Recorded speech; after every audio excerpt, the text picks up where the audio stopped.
말씀이 있는 교회, 그 말씀 전하는 교회, 말씀대로 살아가는 교회, 말씀의 빛 교회. 관계에 담긴 본심이라는 제목을 함께 말씀을 나누고자 합니다. 예배 후에 에스겔에 대해서 잠깐 함께 또 나누겠지만, 에스겔은 지난주에도 말씀드렸듯이 제사장입니다. 제사장 가문의 사람으로 제사장이죠. 이 제사장은 직분이 승계가 되죠. 근데 기원전 597년에 바벨론의 느부갓네살 왕이 이 예루살렘을 두 번째 침략해서 당시의 유다 왕이었던 여호야긴을 사로잡아 갈 때 에스겔도 함께 포로로 끌려가요. 그래서 바벨론의 그발 강가에서 노역을 하면서 거기에 함께 살고 있었죠.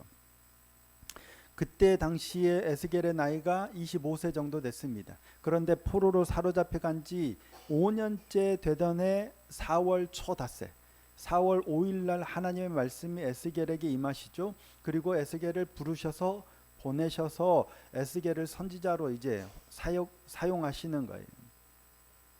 그러니까 597년에 포로로 사로잡혀 갔는데 대략 한 5년째니까 몇 년이냐면 기원전 593년 때부터 에스겔의 사역이 시작돼요. 그리고 대략 한 22년 정도 에스겔이 선지자로 사역을 합니다. 597년에 끌려가서 571년까지 대략 22년간 선지자로 사역을 해요. 그런데 그 가운데 굉장히 중요한 사건이 하나 있어요. 586년, 기원전 586년이 어떤 해인지 혹시 기억하세요? 남유다가 멸망하는 때예요. 북이스라엘은 기원전 722년에 이미 아수르에 의해서 멸망을 당했는데요. 아직 남유다는 망하지 않았어요. 그런데 기원전 586년에 바벨론에 의해서 멸망당해요. 그런데 에스겔이 언제부터 언제까지요? 기원전 597년에 사로잡혀 가서 593년부터 571년까지 22년이죠. 그 사이에 586년이 있어요. 그러니까 에스겔이 포로로 사로잡혀 가서 하나님을 만나고 하나님의 임재를 경험하고 보내심을 받고 선지자 사역을 시작한 뒤로 약 7년 후에 남유다가 망해요. 그리고 나서도 한 15년을 더 선지자로 활동을 합니다. 이에 따라서 에스겔서는 그때 기록한 게 에스겔서인데요. 에스겔서는 크게 두 부분으로 나눌 수 있어요. 어떻게 나뉠까요? 기준이 남유다가 망하는 시점을 기준으로 그 앞을 전반부, 그 뒤를 후반부로 볼 수 있어요. 나라가 망하기 전까지는 어떤 예언을 하냐면 하나님의 심판을 경고하는 거예요. 너희가 범죄해서 하나님이 너희를 심판할 거다. 조심해라. 돌이키라. 계속 경고하는 거예요. 하나님의 심판을 경고하는 거예요. 그게 1장부터 32장까지. 그리고 33장부터 48장까지 후반부는 이제 망했어요. 예루살렘이 망하고 나니까 남유다가 망하고 나니까 이제 심판을 경고할 이유는 없잖아요. 망해버렸어요. 그 다음에 뭘 예언하냐면 회복을 예언해요. 하나님이 너희를 심판하셨지만 회복시킬 거다는 거예요. 소망을 갖게 하시는 거예요. 오늘 본문은 어디에 해당하죠? 1장부터 32장까지 전반부면 심판을 경고하는 거예요. 전반부. 33장부터 48장은 이제 회복을 다시 예언하는 거예요. 7장은 당연히 심판을 경고하는 내용에 해당되겠죠. 6장도 그렇고 7장도 그렇고 심판에 대한 경고예요. 그러니까 이 앞선 6장에서는 여러분 읽어보셔서 아시겠지만 유다 전역에 만연한 게 뭐냐면 산당을 중심으로 한 우상 숭배가 만연했어요. 그러니까 하나님께서 이스라엘을 심판하시는 가장 큰 원인은 우상 숭배예요. 하나님을 버리고 다른 신을 섬기는 거예요. 그래서 하나님께서 심판하는 거예요. 그래서 6장에서도 계속 심판을 경고했는데 오늘 본문이 포함된 7장에서도 하나님의 맹렬한 심판을 주제로 하고 있어요. 하나님이 엄청 화가 나셔서 너희를 가만두지 않을 거야. 심판하실 거야. 너희를 철저하게 치실 거야. 그래서 전에도 예언했던 게 뭐였어요? 머리털과 머리카락과 수염을, 털럭을 3분의 1은 잘라서 칼로 자르고 불에 사르고 바람에 날리고, 이 예언했잖아요. 이스라엘 백성들이 그렇게 칼에 불에 기근에 포로로 사로잡혀가는 걸 예언했던 거예요. 갈수록 그 심판의 강도가 강해지는 거예요. 근데 오늘 본문이 7장이잖아요. 원래는 앞달락이 13절까지인데 일단 전하고자 하는 메시지가 있어서 9절까지만 읽었는데요. 13절까지가 전반부고 14절부터 7장이 14절부가 또 후반부로 나뉘는데, 이 7장의 내용은 하나님의 심판을 크게 세 가지로 구분해서 경고하고 있어요. 첫째는 하나님의 심판은 이스라엘 자손이 심판을 받을 만큼 철저하게 타락했기 때문, 그래서 하나님이 심판하신다는 사실을 강조하고 있어요. 하나님이 그냥 괜히 지나가다가 기분이 안 좋아서 심판하신 게 아니란 얘기예요. 무엇 때문에 심판하시는 거예요? 철저하게 이스라엘의 죄악 때문이라는 거예요. 너희가 잘못했기 때문에 심판하신다라는 걸 거듭 강조하고 있어요. 자, 오늘 보면 3절인데요. 이제는 내게 끝이 이르렀느니 내가 내 진노를 내게 나타내어 뭐래요? 내 행위를 심판하고 내 모든 가증한 일을 보응하리라예요. 그러면서 4절부터는 뭘 말씀하시냐면 내 행위대로 심판하시는 거예요. 8절에도 내 행위대로, 9절에도 내 행위대로, 27절에도 내 행위대로, 계속해서 하나님이 심판하시는데 멋대로, 네가 한 대로예요. 네가 우상을 숭배한 행위대로 심판하시겠다는 거예요. 이게 첫 번째예요. 하나님이 7장에서는 하나님이 이스라엘을, 남유다를, 예루살렘을, 너희를, 하나님의 백성을 심판하시는데 첫째는 그냥 아무 이유 없이가 아니라 너의 행위대로 심판하신다는 거예요. 우리의 행위를 돌아볼 필요가 있겠죠. 징계의 가장 큰 원인은 우리의 행위대로예요. 둘째는 그러면 어떻게, 무엇 때문에, 행위가 어떠했느냐 하는 거예요. 첫째는, 가장 큰 이유는 우상 숭배죠. 그런데 단순하게 우상 숭배로 그치는 게 아니라 이게 뭘로 연결되냐면 사회적 약자에 대한 핍박으로 나타나요. 자, 20절입니다. 그들이 그 화려한 장식으로 말미암아 교만을 품었고 또 그것으로 가증한 우상과 미운 물건을 만들었은즉 내가 그것을 그들에게 오물이 되게 하여. 그러니까 우상 숭배죠.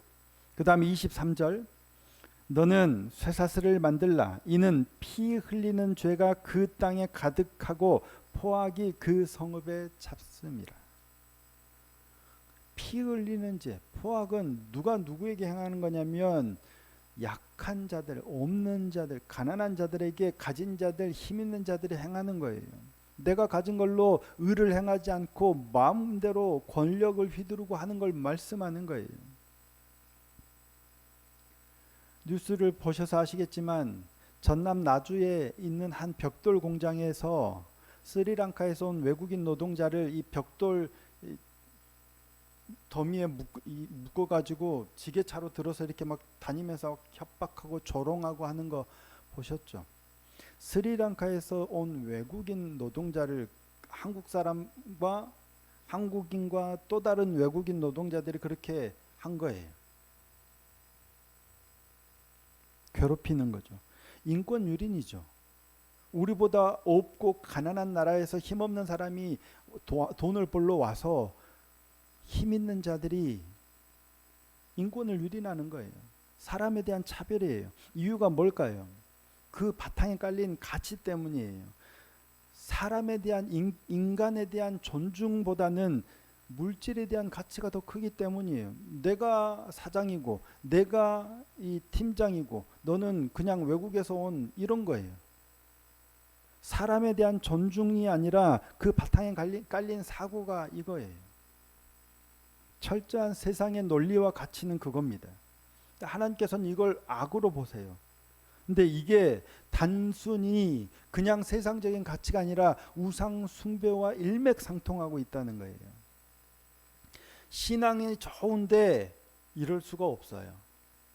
교회 열심히 다니는데 이러고 있다면 잘못된 신앙인 거예요. 신앙이 하나님을 알고 하나님을 바르게 믿고 있다면 이럴 수가 없다는 얘기를 말씀하고 있는 거예요. 하나님을 알지 못하고 하나님을 바르게 믿지 않는 자들이 행하는 게 피를 흘리는 걸로 나타나는 거예요. 하나님을 두려워하지 않기 때문에. 성경을 제가 여러 번 말씀을 드렸지만 성경에 고아와 과부와 객을 가난한 자들을 도우라라는 말씀을 이렇게 오려내면, 제가 드리는 말씀이 아니고 유명한 분이 하셨던 건데, 이 성경에서 그런 구절들을 도려내면 누더기 성경이 된다라는 말씀이 될 만큼 그런 말이 굉장히 많아요. 하나님이 끊임없이 명령하시는 게 그게 고아와 과부와 객, 그러니까 이방인들을 돌아보라는 거예요. 이건 단순하게 가난한 사람들을 도와주라는 차원이 아니라 동일하게 하나님 앞에서 그 인간을 존중하고 생명을 존중하고 그게 하나님을 아는 거고 하나님을 바르게 믿는 거다라는 거예요. 그런데 하나님을 믿는다고 하면서도 끊임없이 피를 흘리는 행위를 하는 건 우상 숭배와 마찬가지라는 거예요. 이스라엘은 타락할 대로 타락했어요. 그래서 하나님이 징계하시는 거예요. 단순히. 그런데 이 이스라엘 백성들이 하나님을 나 이제 안 믿을래 하지 않았잖아요. 아무리 타락해도 그들은 안식일을 지키고 수많은 절기들 다 지켜요. 제사 다 드려요. 그런데 피 흘리는 죄가 만연해 가는 거예요. 그러니까 하나님이 결국은 징계하시는 거예요. 세 번째, 그로 인한 임박한 하나님의 심판은 결코 돌이킬 수 없다는 거예요. 오늘 본문 13절까지를 보면, 오늘 본문을 포함한 13절까지는 임박한 하나님의 심판을 3중으로 경고하고 있어요. 첫 번째는 1차는 1절부터 4절까지 하나님이 이렇게 말씀하셨다, 심판을 하나님이 말씀하셨다는 걸 부각시키는 경고예요. 그 다음에 5절부터 9절까지는 이 심판을 행하시는 주체가 누구이냐, 하나님이시라는 것을 부각시키는 경고예요. 그리고 세 번째는 10절부터 13절까지는 심판의 철저함을 부각시키는 경고예요. 하나님이 말씀하시고 하나님이 심판을 행하시고 이 심판은 철저하게 이루어질 것이다 라는 경고를 하고 있는 거예요. 이 심판은 돈으로도 막을 수 없어요. 어떤 힘으로도 권능으로도 막을 수 없어요. 어떤 종교적 행위로도 막을 수 없어요. 이 심판은 기원전 586년 예루살렘의 멸망으로, 남유다의 파괴로 성취되었 걸로 보여요. 그리고 그 하나님의 예언의 수행자로 바벨론이 활용이 되죠. 그리고 이 예언을 선포한 때가 언제였다고요? 593년이었어요. 기원전 593년에 지금 우리가 읽은 본문이 선포되고 7년 뒤에 이 예언이 성취가 돼요. 그 전까지 예스겔뿐만 아니라 예레미야도 그렇지만 끊임없이 뭘 얘기해요? 하나님의 심판을 경고해요. 예레미야도 마찬가지입니다. 끊임없이 하나님의 심판을 계속 경고해요. 그리고 망한 뒤에는 회복을 예언해요. 왜 하나님께서 이처럼 끊임없는 심판을 예언하게 하셨을까요? 이미 593년에 에스겔이 심판을 예언하지만 597년에 에스겔이 잡혀갔죠. 그 앞에도 기원전 605년에 1차 포로가 잡혀가요. 바벨론의 느부갓네살 왕이 와서 기원전 605년에 1차로 포로로 잡아가요. 또 쳐들어와서 597년에 2차로 잡아가요. 마지막 3차 때 포로로 다 망해서 끌려가는 거예요. 그 앞에도 바벨론이 와서 침략해서 포로로 끌려갔지. 하나님은 계속 선지자들을 통해서 너희를 철저하게 심판할 것이다 경고했지. 결국에는 그게 나타나요. 그 예언대로 이루어져. 왜 하나님께서는 계속 이렇게 말씀하시냐 하는 거예요. 이유가 뭘까요? 하나님의 목적은 화가 나서 그들을 벌하는 데 있는 게 아니기 때문이죠. 단지 이스라엘 백성들이 타락하고 범죄하니까 막 분노하셔서 얘들을 혼내야 되겠다, 심판해, 이게 목적이 아닌 거예요. 분노하시지만 그들을 심판하시는 게 목적이 아니라 뭐예요? 돌이키기를 원하시는 거예요. 하나님께서 경고와 예언을 끊임없이 하시는 이유는 그걸 듣고 돌이키라는 거예요. 하나님은 죄인도 멸망당하는 걸 좋아하지 않으세요. 그 에스겔서 나중에 나오지만 에스겔서 18장 31절 32절 말씀입니다. 너희는 너희가 범한 모든 죄악을 버리고 마음과 영을 새롭게 할지어다. 이스라엘 족속아 너희가 어찌하여 죽고자 하느냐. 주 여호와의 말씀이니라. 죽을 자가 죽는 것도 내가 기뻐하지 아니하노니 너희는 스스로 돌이키고 살지니라. 하나님은 아무리 우리가 죄를 지었다고 해도 우리가 죽는 걸 기뻐하지 않으세요. 하나님이 원하시는 건 우리가 돌이키는 거예요. 그래서 하나님께로 돌이키고 하나님과의 관계가 회복되기를 원하시는 거예요. 하나님의 본심은 뭐예요?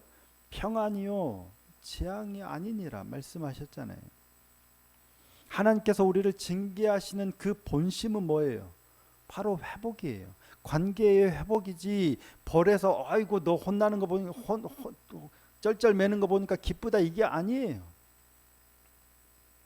우리에 대한 사랑이에요. 우리와의 관계를 회복하기 원하시는 거예요. 이게 하나님의 본심이라고 믿습니다. 이를 위해서는 하나님을 바로 알아야 하는 거예요. 심판의 궁극적인 목적은 뭐냐면 우리로 하여금 하나님을 바르게 알게 하기 위함이다 라고 말씀하고 있어요. 자, 오늘 보면 4절 함께 한번 읽어보실까요? 4절 읽겠습니다. 시작. 내가 너를 불쌍히 여기지 아니하며 긍휼히 여기지도 아니하고 내 행위대로 너를 벌하여 내 가증한 일이 너희 중에 나타나게 하리니 내가 여호와인 줄을 너희가 알리라. 하나님이심을 알게 되는 거예요. 그걸 위해서 심판하시는 거예요. 그래서 계속 말씀하시죠. 4절뿐만 아니라 9절에서도 그래요. 그리고 27절에서도 그래요. 그리고 우리가 오늘 7장을 나누지만 사실은 6장에서는 더 자주 얘기해요. 7절, 10절, 13절, 14절, 6장 7절, 10절, 13절, 14절 거듭 계속 반복하는 얘기가 뭐예요? 내가 여호와인 걸 너희가 알 거라는 거예요. 이 경고를 하고 이 심판을 하고 이 행하는 일은 누구예요? 하나님이라는 것을 알기 위해서 지금 하고 계시는 거예요. 하나님께서 당신의 백성을 심판하시는 목적은, 징계하시는 목적은 뭐냐면 하나님을 바로 알게 하시기 위함이라는 거예요. 하나님께서 이게 창세기부터 요한계시록까지 있는 딱 한 문장으로 만들면 죄로 인해 끊어졌던 하나님과의 관계를 회복하는 것, 이게 하나님의 관심이에요. 하나님께서 사람을 지으셨고 그런데 사람이 죄를 지어서 하나님과의 관계가 끊어진 이 관계를 회복하기를 원하시는 거예요. 그래서 예수님께서 오신 거예요. 이걸 이루기 위해서. 그 핵심이 예수 그리스도의 십자가잖아요. 하나님을 바로 아는 게 우리가 해야 될 가장 기본적인 일이면서 가장 중요한 일입니다. 자, 호세아 6장 3절 말씀 함께 읽어볼까요? 읽겠습니다. 시작. 우리가 여호와를 알자. 힘써 여호와를 알자. 그의 나타나시면 새벽빛같이 어김없나니 비와 같이 땅을 적시는 늦은 비와 같이 우리에게 임하시리라 하니라. 아멘. 우리가 여호와를 알 때 힘써 여호와를 알려 노력해야 합니다. 하나님이 우리에게 고난을 주시고 어려움을 주시는 건 뭐예요? 하나님을 더 바르게 알게 하시기 위함이에요. 하나님께로 가까이 나오게 하심이에요. 그런데 우리는 뭐예요? 하나님께 나아가는 목적이 뭐예요? 한번 생각해 보세요. 여러분이 하나님께 나아가고 하나님 앞에 기도하고 하는 목적이나 이유가 뭔가? 하나님 이거 해주셨으면 좋겠어요. 이랬으면 좋겠어요. 이렇게 됐으면 좋겠어요. 이런 것들이 되게 많은 것 같아요. 어떻게 보면 이게 주 목적이고 이유가 아닌가 싶더라고요. 근데 하나님이 원하시는 건 하나님을 바로 아는 거예요. 하나님이 누구시고 하나님이 우리와 어떤 관계시고 하나님이 지금 우리에게 무엇을 바라고 계시는 거예요. 그게 회복이 되면 우리가 그걸 행하면 하나님 우리가 원하는 거 다 이루어 주시는 분이시겠죠. 근데 우리는 정작 중요한 건 사실은 밀어놓고 저쪽으로 밀어놓고 우리가 원하는 것만 이게 목적이 되고 이유가 되지 않나. 그게 뭐냐면 우상숭배예요. 세상의 모든 신은 내가 바라는 걸 해줄 어떤 존재를 원하는 거예요. 이게 그래서 투영된 게 우상이잖아요. 우리는 하나님도 그렇게 섬기려고 할 때가 너무 많은 것 같아요. 이 자체가 나쁜 건 아니지만 그보다 앞서야 할 건 하나님을 바로 아는 것. 그리고 하나님이 우리에게 원하시는 게 무엇인지 바로 아는 것. 그게 우리의 바른 믿음의 길이 아닌가 싶습니다. 우리는 하나님이 주신 고난 때문에 힘들어하고 거기에만 시선이 있는데 그게 주된 목적이 아니고 오히려 그걸 통해서 하나님을 바라볼 수 있는 은혜가 있었으면 좋겠습니다. 그렇게 하나님과의 관계가 회복되므로 우리의 모든 삶 또한 회복되는 은혜가 있는 그런 한 주, 그런 또 올 한 해가 되었으면 좋겠습니다. 그렇게 은혜로 올 한 해가 다 마칠 때까지는 또 우리의 회복된 삶을 통해서 하나님을 찬양하는 그런 일들이 있기를 예수님의 이름으로 축복합니다. 슬픈 마음이 있는 사람 찬양하면서 준비한 예물 올려드리고